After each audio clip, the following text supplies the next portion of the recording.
ഞാനിപ്പോ അതിനാലേക്ക് ഞാൻ എന്താ പഠിച്ച എന്റെ എല്ലാ സ്കൂളിലും ഞാൻ ഗസ്റ്റ് ആയിട്ട് ഇതില് മേലൊന്നുമില്ല. നമ്മളെ പഠിപ്പിച്ച എന്നെ ടീച്ചേഴ്സിനെ അറിയൂല. 10ാം ക്ലാസ്സിൽ എന്താ പഠിപ്പിച്ച ടീച്ചേഴ്സിന് ഇന്നൊന്നും അറിയൂല. ഞാൻ പറഞ്ഞു നമ്മളെ പഠിച്ചു, എന്നെ പഠിപ്പിച്ച ആൾക്കാരാ പഠിച്ചിനോ. അന്നൊന്നും ഞാനിങ്ങനെ പാട്ടൊന്നും, ഞാൻ 8ാം ക്ലാസ്സിൽ എന്തോ ഒരു പാട്ട് സ്റ്റേജിൽ പഠിപ്പിക്കും, പാട്ടേ പാടിയില്ല. ഇത് അന്ന് അങ്ങനെയാണ്. എന്നിട്ട് ഞാൻ പാടി കണ്ടിട്ട് എന്നോട് ഇവിടെ പഠിച്ചിനല്ലേ.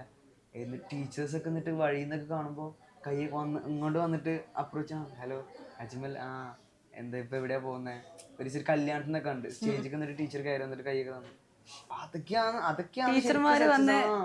എന്നോട് പറഞ്ഞു, ഇത് നീ എന്തോ ചെയ്തോ, ഈ എന്തോ വർക്ക് എന്താന്ന് വെച്ച് ചെയ്തോ, പക്ഷെ പാട്ടിന് വിടരുത്, അത് വെക്കണം. കാരണം അത് അങ്ങനെ എല്ലാവർക്കും ഇല്ല.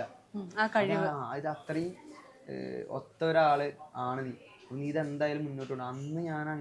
അന്ന് പിന്നെ ഞാൻ ഉറപ്പിച്ചാന്ന്, നീ എന്തൊക്കെ ചെയ്താലും ഇപ്പൊ ആർമി ആണെങ്കിലും എന്താണെങ്കിലും. അങ്ങനെ പിന്നെ ആർമി ഞാൻ പിന്നെ അങ്ങനെ ഡ്രോപ്പ് ചെയ്ത്.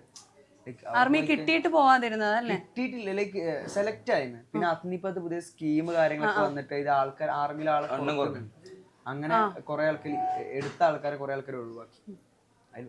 അത് ഒഴിവാക്കിയോണ്ട് ഞാൻ കഴിച്ചു. അല്ലെങ്കിൽ ഞാനിപ്പോ ഈ നിലയിലെത്തിയാണ് തോക്കും മേടിച്ചു. ഇപ്പൊ ബോർഡറിലുണ്ടാവും ഇപ്പൊ തോക്കെടുത്തിട്ട്